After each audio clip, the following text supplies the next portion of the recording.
Hey everybody, it's Albert. In the last few weeks, I was dragged back into the whole debate about King James Version onlyism. Not of my own accord. I really hadn't spoken on it a year and had no plans on it, but somehow I got dragged back into it.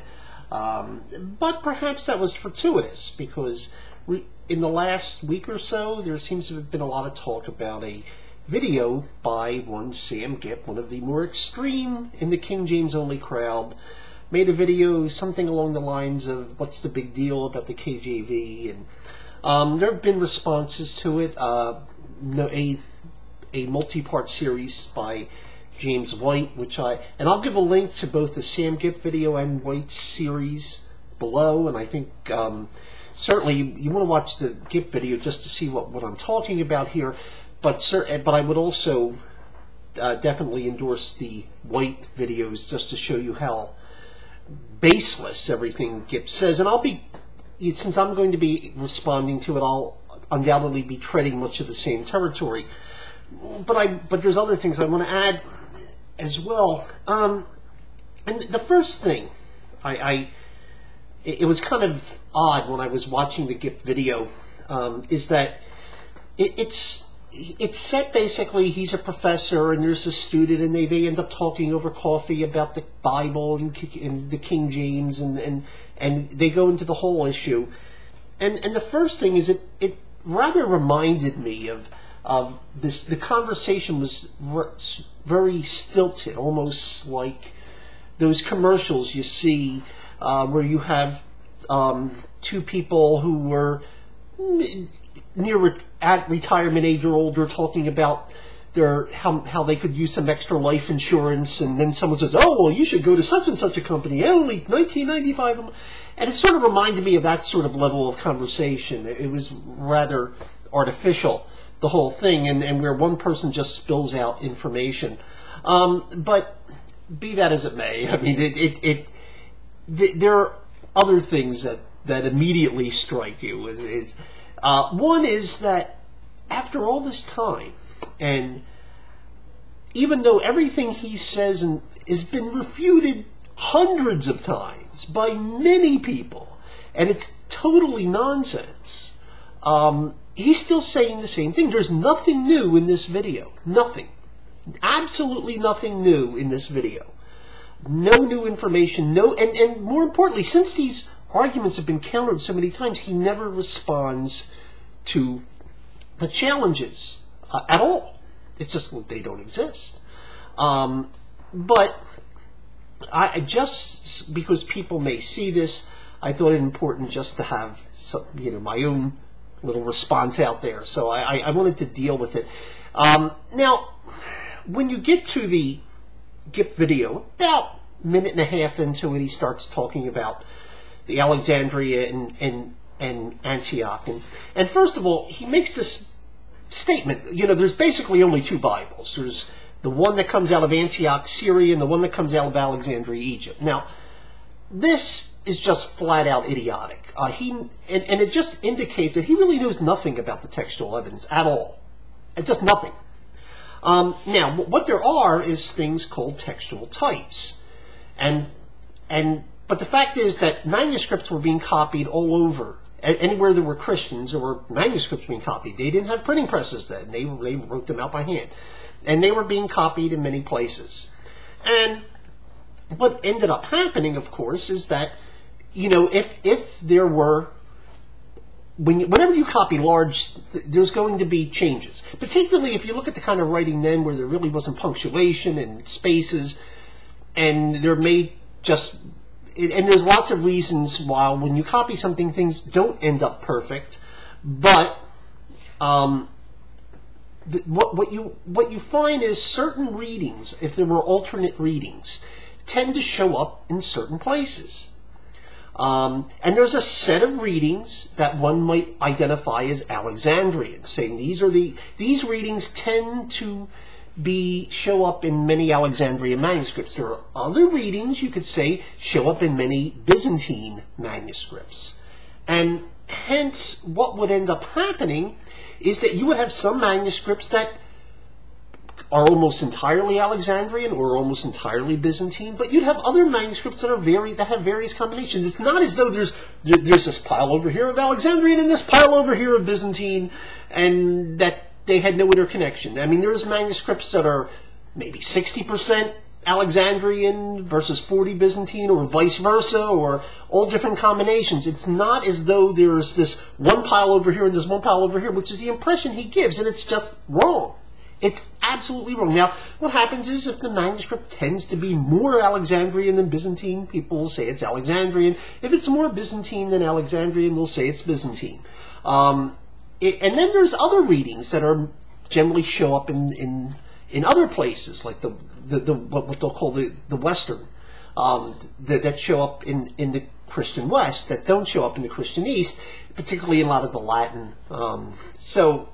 There's all sorts of things that happen, but all of this is just, well, there's this one group here and this one group there, and this is good and that's bad, and it's nonsense. It's complete, utter nonsense. He knows nothing about what's going on. Around 2 minutes, 11 seconds into it, somewhere around there, he starts talking about Antioch, and he'll say that Antioch was the head of the New Testament church. That's basically just the center of New Testament Christianity, and then he'll talk about Paul, and certainly Paul's missionary journeys began in Antioch, but that's because Paul was part of the church in Antioch. So yeah, that they would have started in Antioch, but the fact is that didn't mean that Antioch was the head of the New Testament church. Unless it's kind of ironic that he's almost making this sound as though that the See of Antioch was the one that ran the church. Well, in fact, if you remember the whole controversy about allowing Gentiles in without conversion to Judaism, they didn't say, well, Antioch said it's okay, therefore it's okay. No, they had to actually argue about it, and where did they go? They went to Jerusalem. Now, that doesn't mean necessarily Jerusalem's the head of the church either, but just, they basically had to bring the two sides together and work and discern what the correct thing to do was. But it wasn't as though Antioch was the head of the New Testament church. It's just not true. And it's just silly to sort of use this sort of anachronistic reasoning, and that's not the only place where he gets into it. Now, at 2 minutes 28 seconds into it, he makes the statement that I have no idea what he's talking about. Well, I'm going to assume it's not as crazy as it sounds. He says that some of the originals we have were penned in Antioch, and the first thing that comes to mind is, we have originals. I'd like to see those. What I'm going to assume he means is not original autographs, but New Testament manuscripts. I'll assume he means non-printed, actual handwritten. That's what I'm going to assume he means, because otherwise it's just flat out crazy. So I'm going to assume by original he means manuscripts. And there may be manuscripts that were, it's not as though they have something written, something written on it. This was made in Antioch. In fact, most of the manuscripts we have were likely written in and around Constantinople. Antioch, you probably don't have that many from Antioch. But you would have a lot from Constantinople. We have some from Alexandria. There's some of the ones that may be from Antioch. We have no way of knowing. So that's this whole argument just doesn't. Some of the originals, no matter what. Fact is, if you're talking just about handwritten manuscripts, we have originals from lots of places. But do we have any of what he's pointing to that go back very, to anywhere near this time period? And, well, the answer is no. Just no. Now, he then goes on talking about the numbers of manuscripts we have, and the number he gives it's not worth arguing over. But then he goes on, somewhere around 2 minutes 45 seconds into the video, he makes this statement that the vast majority agree with the Textus Receptus, which he then says is the text from Antioch. Well, first of all, as I pointed out, there's not as though there's this one big set here and there's one and the set there of Antioch and Alexandria. And at this point, you have to understand something about the history of the Greek text to have any clue what's going on, and that's something that Sam Gipp simply doesn't possess. He just has absolutely no idea what he's talking about. First of all, as I said, there's this textual type, which you could call the Byzantine text, which is basically the readings, because remember, 98% of the texts agree between Alexandria and the Byzantine readings anyway, and it's simply, we're talking about less than 2% of the text. But when you're dealing with that 2%, there's some readings that are Alexandrian and some readings that are Byzantine. And Byzantine does not mean Antioch, it means Byzantium. It's Constantinople. It's basically that part. The Byzantine manuscripts, the earliest ones we have, are from around the 4th century, and the Byzantine tradition itself develops over time as well. So it's not as though all Byzantine manuscripts agree with each other. No, there's variance there, and you start seeing things being introduced into the Byzantine tradition much later. So if you look at early Byzantine manuscripts, there's things in the later ones that aren't in the early ones. So this is just not. He has no idea what he's talking about. Now when you're dealing with why, let's say, the vast majority agree with the Byzantine tradition, you have to understand about the Greek text. Now, obviously, all the early copies that were circulating were in Greek. Eventually, there would be translations made. Greek was a universal language, very much of the Roman Empire, and most educated people could speak Greek, could read Greek. But eventually, that fell out into disuse in the West, and the Latin text took over. So you stop seeing really the more Western readings in original Greek text, because they weren't making that many Greek texts. So anything from there is going to very quickly be outnumbered. And then around the 6th or 7th century, in there, you have the beginning of the Islamic conquests of Asia Minor, North Africa, the Middle East, and etc. So that whole sector gets cut off. And over time, even the Christians there stop using Greek.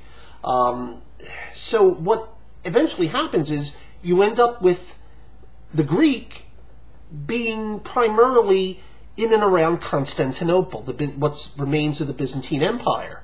And so any manuscripts produced after that in large number are going to be Byzantine ones. So that's one factor. So obviously, as Greek manuscripts continue to be produced, they're going to be Byzantine ones, because they're the only people still using Greek. But more importantly, you're going to have, just by the nature of things, more manuscripts that are recent than much older, just because, well, things kind of, wear out and dissipate over time. So what ends up happening is you're not going to have a whole lot from these early days, but ones that from the last few centuries, you'll have lots of them, because you have them. They're there. So not only would only Byzantine ones be produced, but those are the ones that are more likely going to be surviving. So that's why you have all these Byzantine manuscripts, is because, one, the Byzantines were the only ones still using the Greek text, and two, the Byzantine texts were all of the newer ones that had a better chance of survival. So this whole argument about the just basing it on manuscript numbers rather than getting back to an earlier text falls apart, because when you're dealing with texts in the 14th and 15th century, it's not going to hold as much weight. Now, what I would say, in all fairness, if, for example, someone were to say, well, this reading shows up in the earliest Byzantine manuscripts we have, and universally in them, and therefore, perhaps, it could have been in earlier manuscripts, but we don't have them, and that's because the Alexandrian, in the area of Egypt, it's more likely to survive because of climatic conditions. That makes sense to me. But to make the argument that something that doesn't show up until the 10th century is somehow it was dropped out of the Alexandrian text, dropped out of the Byzantine text for 6 centuries and then reappeared, well, we've got a problem. But Sam Gipp never deals with these issues, and it gets worse, frankly, because then he's identifying this Byzantine text with the Textus Receptus. And well, that's not true either, because the Byzantine text, while the Textus Receptus is basically a spin-off of the Byzantine text, it's not the Byzantine text, at least as you would say in these thousands of manuscripts, even if you were to make that argument. It just isn't there. In fact, the Textus Receptus is a very, very, very minority readings within the Byzantine tradition. And so immediately you have all of these issues that Sam Gipp has, and I'm not sure if he just doesn't care or if he doesn't know. And it doesn't matter, you see.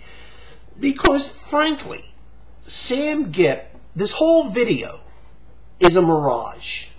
It's a mirage. Sam Gipp couldn't care less. Okay, I mean, about what any of the manuscripts said, because his position has long been that the King James Version is perfect, and it doesn't matter what the manuscripts say. It really doesn't matter. He says the King James Version over the majority text, over the Textus Receptus, over anything.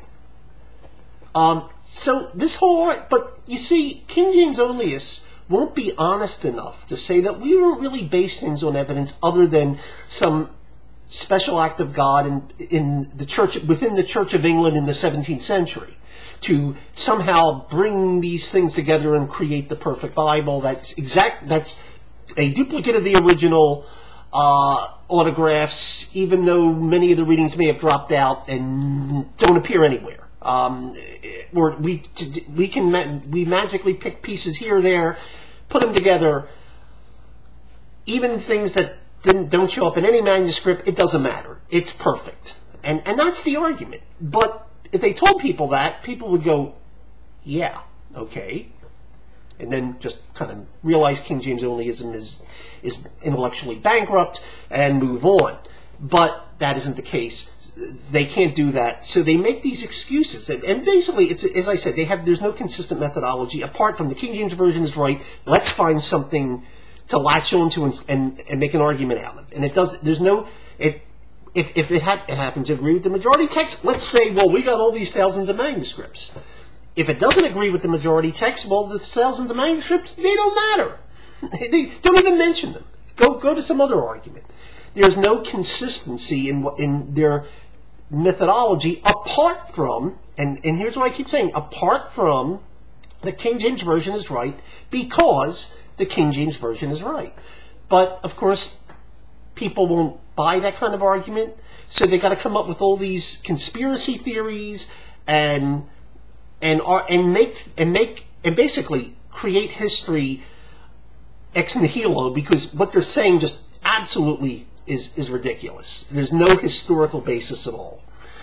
Okay, so keeping that in mind, around and by the way, the majority text, as I pointed out, is not based upon manuscripts from Antioch. It's based upon manuscripts from Byzantium, from Constantinople, the Eastern Roman Empire. It's basically the church. It's Constantine's imperial city. This is what it comes from. And this is the great irony. And I'm not saying good thing or bad thing. I'm just saying the great irony is the King James only is often paint Constantine as the bad guy, but basically they're using the Bible from the church that union of church and state that they'll often complain about. That's the Bible they're using. If they're talking about using, basing it, if they're saying it's based on those Byzantine texts, well, that's what that is. If you're basing it on Byzantine manuscripts, so right away it's comical. It's just there's no consistency. Now, around 3 minutes 7 seconds, he says something along the lines of, well, they call it, talking about the text that's used now, that's used in many modern Bibles, that, well, it's a critical text, and that should tell you something, as if like critical text means we're criticizing the Bible, which is basically an appeal to the yahoos, frankly. It's just this sort of anti-intellectual, intellectually bankrupt, bottom feeder sort of appeal to a low-level populism. They're criticizing the Bible. Yeah, Sam, we don't criticize the Bible. Now, basically, what you really deal with, when you're talking about a critical text, when they use criticism, it doesn't mean we're criticizing something in the sense of calling it bad things or saying that's bad. Criticism basically means to evaluate something. It's in that sense. And what it's doing is it's taking variant readings and evaluating those readings. It's not saying the text is good or bad. It's saying which text is closer to the original or whatever. And it's also not true that all these Bibles are the same. Even though they'll all use, let's say, and here I'm just going to show you, this is the Nestle-Aland 27th edition of the Greek New Testament.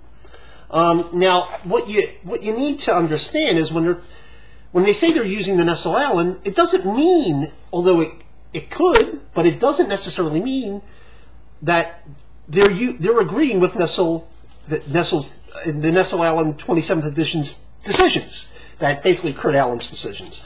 And I just want to show, I'll try to get this as close to the screen as I can just to give you an idea. If you look at the bottom, you'll see all these little notes here. Now what happens is in the text, they'll point out to a verse, and they'll give variant readings in different and they'll show which manuscripts these variant readings are in.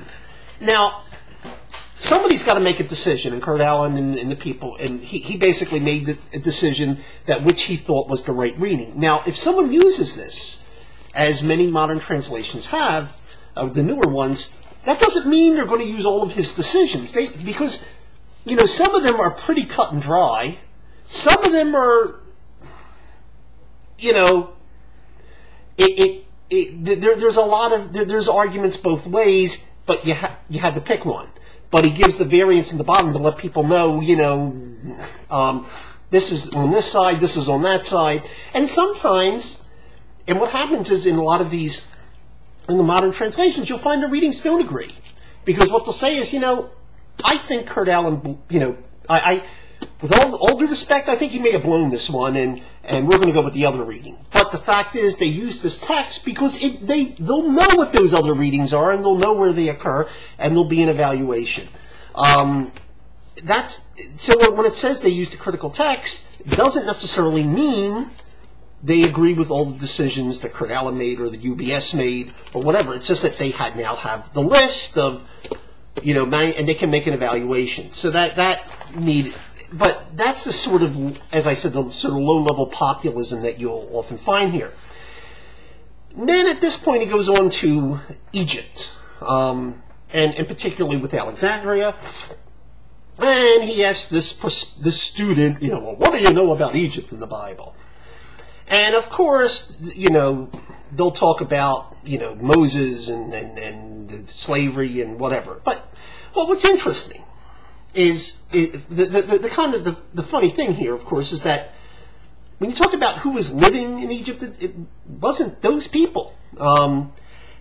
Alexandria. You may have heard of the person who founded it. His name was Alexander, hence the name, as in the Great. He's the founder. He conquered big chunks of the known world at that point, and built cities all over the place that he named after himself. It's one of them was in Egypt, in the most notable one.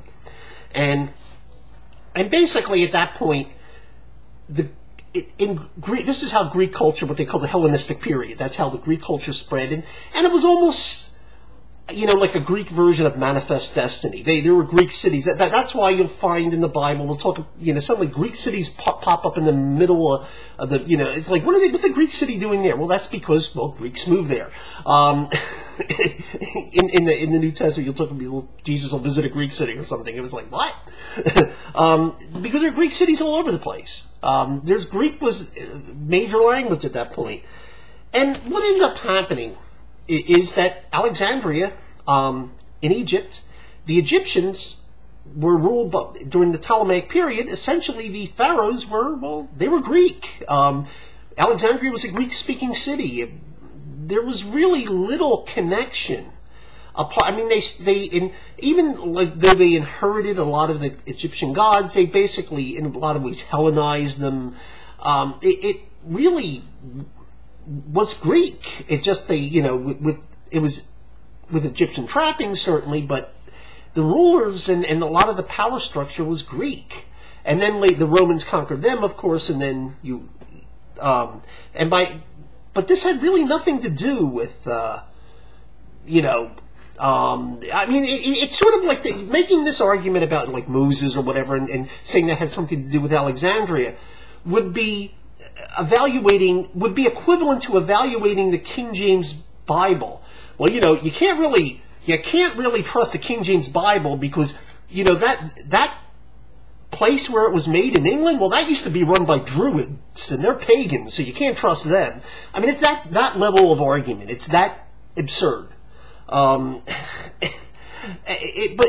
he doesn't, and even if you want to just restrict yourself to the Bible, you may remember that when Joseph and Mary with the baby Jesus fled, where did they go to? Did they go to Antioch or Syria? No, I think they fled to safety in Egypt. Wasn't it Egypt?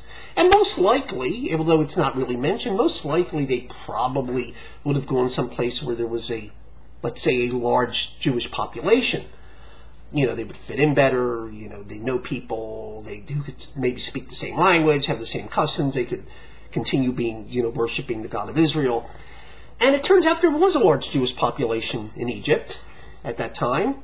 It was in Alexandria. So basically, there's a good chance that Joseph, Mary, and Jesus fled to Alexandria. But that, again, that's sort of ignored. Why doesn't Sam Gipp mention that little part of the Bible? Well, it doesn't fit his little story.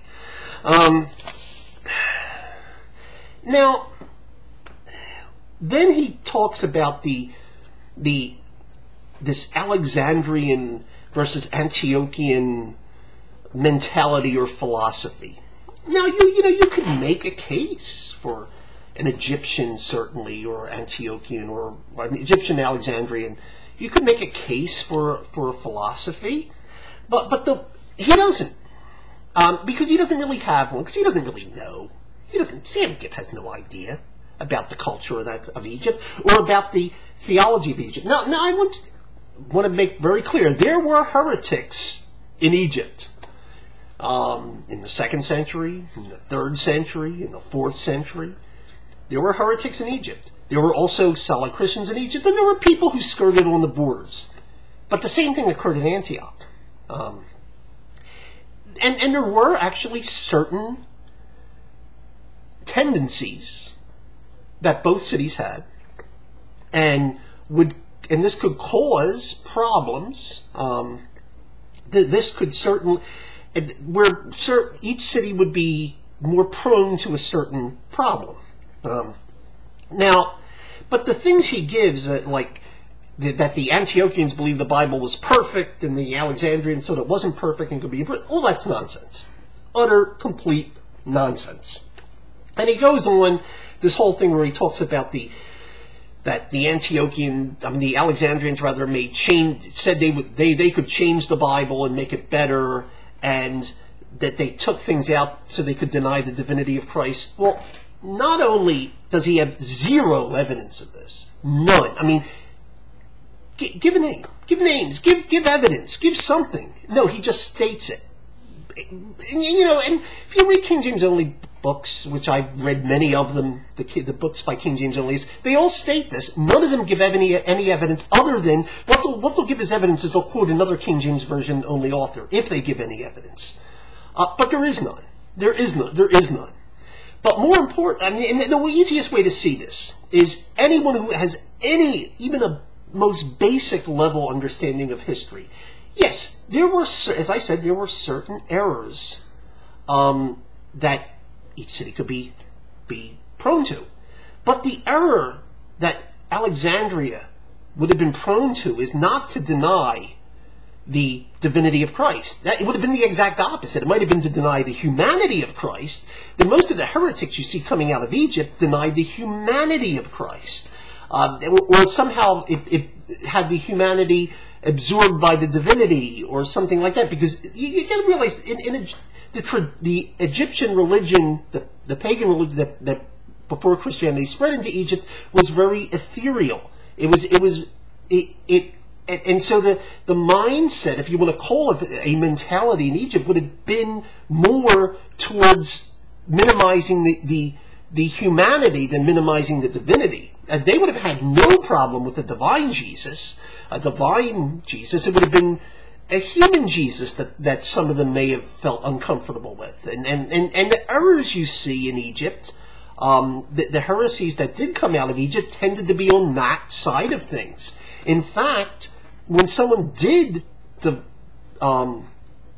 by the way, in Antioch it was the opposite. It was more, in Antioch you see, rather than that problem, you see the other problem in terms of more minimizing when heresies came out in Antioch were more on the other side, minimizing the divinity. So you would find things like adoptionism or Arianism spread much more in around Antioch than it did around which is the denial of the full divinity of Christ. That was more popular in Antioch and Syria than it was in Egypt, because in Egypt it just didn't fit with their thinking at all. Similarly, Nestorianism. Nestorius, although he was when he got into trouble, he was the Patriarch of Constantinople. He came from Antioch, so it was that whole mindset where they tended to minimize the divinity, whereas in Egypt the problem would have been to minimize the humanity. And both, so there were heretics on both, and there were solid Christians on both sides. And by the way, you will also find that you would have issues come up, such as, for example, one of the things that you'll find King James onlyists complain about a lot is things like the hierarchy of the church, that would, the bishops and all that, and the whole thing about communion in the Eucharist and all that whole sort of theology they didn't like. But who is the earliest church father we know of to really give this what you would call a high church, a definite high church view of the episcopacy of the Eucharist? Well, it's a fellow named Ignatius. Was he Ignatius of Alexandria? No, he was Ignatius of Antioch. And the whole thing about the divinity of Christ, well, what happened was there was this fellow named Arius, who was that's what the whole controversy was at Nicaea. This fellow named Arius said that Jesus wasn't really divine in the same way the Father was. It was kind of like a sort of lesser sort of divine. I mean, he wasn't fully divine, and denied the divinity, the full divinity of Christ, and he was actually trained in Syria, came to Egypt, tried preaching this in Egypt, and immediately, because as I said, this doesn't fit their mentality at all, got slammed down. The bishop of Alexandria, Alexander, not not any relation to the more famous Alexander the Great, but he just happened to be the bishop at the time. He basically threw Arius out of the church in Egypt, and Arius went elsewhere, and he tried to have him suppressed. I mean, this whole thing just to nip it in the bud, and that's what the whole thing of Nicaea was about. And Alexander was then aided when the Council of Nicaea convened by a deacon in the Church of Alexandria by the name of Athanasius. In the years that followed, even though Trinitarianism, or at least the divinity of Christ, it was triumphant at Nicaea, there was a whole period where Arianism seemed to have the fore, and the one who was holding the fort, more or less, for Trinitarian doctrine was Athanasius, the Bishop of Alexandria. So you get all of this stuff going on. And he knows nothing of this. No, absolutely, he has no idea. He has no idea of the history of anything. And so when he talks about, let's say, oh, well, they took out 1 John 5:7. Well, you know what, Sam? Why don't you go find, since you're talking about all these wonderful manuscripts that may have been written in Antioch, for all we know, right? Well, I'll assume you've got these manuscripts written in Antioch. Go find one that has 1 John 5:7 in it. I mean, obviously, these are the really good manuscripts. They must have 1 John 5:7 in it. Well, they don't. Now, you'll find less total. Out of the 5,700, or he says 5,900 manuscripts, you'll find total less than a dozen that have 1 John 5:7 anywhere in the manuscript, okay, of these Greek manuscripts. You'll find less than a dozen. In fact, it's more like 10 or maybe 11. I'm not. Dan Wallace recently found one, but all of them, over half, only have it in the margin. It was written in later in the margin, sometime in the 15th or 16th century. It was not part of the original text. So, in terms of actually in the original text, you will find, less than half a dozen.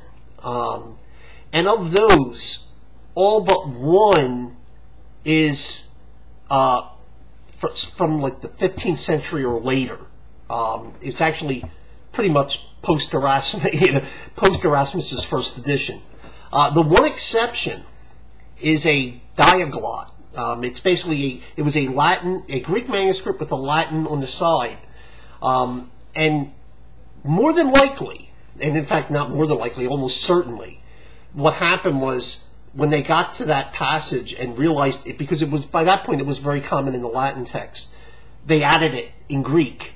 And the way you can tell, first of all, it doesn't match what you normally see in, let's say, 1 John 5:7 in the Greek text appears. It's a different translation of the same Latin text, but so it doesn't appear the way it's supposed. But also, there's something strange about because the person who did it probably didn't know Greek articles that well, and so but it's not the same as in Greek as the Kama Yohanim that appears in other manuscripts. So, no, I'm sorry. It really just we're talking it appears in none of the Byzantine, none of the Alexandrian. It just isn't there. It probably originates in a commentary on the passage by Cyprian of Carthage, in which basically he was spinning it or just extrapolating upon it, and he mentioned that phrase, and then you see that phrase show up in margins of Latin text, and eventually in the Latin text. We've pretty much got a paper trail of it, so it's not really that hard to explain what happened. And then, but it doesn't show up in the Greek text until very, very late. So it just doesn't. None of what he says makes any sense at all. And where are, so I mean, if in fact you have all these great manuscripts from Antioch, why isn't 1 John 5:7 in any of them? I mean, because if you're talking from Antioch, it has to be prior to the 10th century, but we don't have anything that's prior to the 10th century. So some of those are from Antioch, where everything was supposedly hunky dory. 1 John 5:7 isn't there. But I doubt Sam Gipp would understand that. Now, he also then goes on to talk about all the different Bible versions and how they're all based on they're all of them except the King James are on this this bad text or this bad Alexander. And as I pointed out, just because it uses the critical text doesn't mean it agrees with Kurt Allen's decisions. But more importantly, he doesn't talk about the New King James anywhere in there because, well, the New King James is also based on the Textus Receptus tradition, and what you have to realize is when he's talking about the Textus Receptus, he's talking about an edition more than likely by Scrivener that comes out centuries after the King James, which was designed to agree with the King James translators' choices, because the King James translators didn't basically use a number of critical editions, critical texts, but they were critical texts based on the manuscripts they had available in the at that time in the 15th, 16th, 17th, in that period in the 16th, 17th century. So they're dealing with what they had available at that time, and so it would have been Erasmus and Beza and Stephanus and. But they used that for the Greek text and created it out of that. So you see all these issues, and the thing is, any number of people have pointed this out time and time and time again, and yet what you see in this video is Sam Gipp basically not answering anything. Because the only way King James onlyism can be defended is within a vacuum. Basically, you have to seal people into this little bubble that would basically, and almost treat everything out there as part of, anyone who doesn't agree with you as part of this grand conspiracy. And that's pretty much, you have to insulate everything. You have to form this bubble from the evidence, because the minute you get to discussing the evidence, it just falls apart. Now, what you'll find is King James onlyism usually spreads by, when people get drawn into it, are people who probably are just upset with the way the church is going, and certainly they have good reason to, but and they'll obviously tend to be more conservative Christians, probably fundamentalists, and they'll play on their fears, say, you see, these guys they're all really secretly working for whoever, the Vatican, the liberals, whatever boogeyman you want to pick. And that's pretty much, and basically just kind of draw them in. And what happens is, as long as they feed them the information and they just sort of buy into it, and until the blinders, and there's a point, I've gotten the point actually with King James onlyists, where, unless you have evidence, unless you want to talk about evidence, there's no point in talking. If you want to believe the King James Version if you want to believe King James onlyism, basically the King James Version is right because the King James Version is right, just say so. I mean, honestly, there's nothing to talk about at that point. The King James Version is right because the King James Version is right. If that's your standard, we have nothing to discuss. And that's why I really don't I really stopped talking about it, because there's no point in discussing with anything with these people. I left my videos out there for those who might be more open, but largely there's nothing really to talk about, and that's the whole of the story, up from at least from this end. And I've had my say, and I don't know what Sam Gipp has planned on future videos in this series, but if I feel the need to respond, I just felt the need to respond to these because it was just so blatant. And as I said, I'll put the link to Gipp's video as well as the link to James White, who had his own critiques, and certainly worth watching. And thank you very much for your time.